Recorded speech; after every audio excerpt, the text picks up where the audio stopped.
Assalamualaikum everyone! How are you? Gagawa ako ng tea. Ayan, cinnamon. Cardamom. Clove. Naluto ko na rin tong epo-epo namin. Ayan. And malapit na siyang kumulo. Nagawa ulit ako ng tea para sa aming dinner. Ayan, nagpiprito na rin tayo ng itlog. At ang ating tea ay nakulo na rin. Ayan, ito na yung mga naprito ko na itlog. Malapit na tong matapos. Ito na tong itlog namin. At saka initin ko na lang tong pansit namin.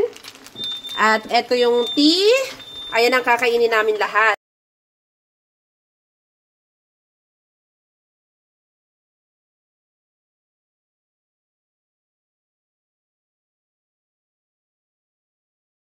Itsura ng aming pagkain sa mga bata. Ganyan.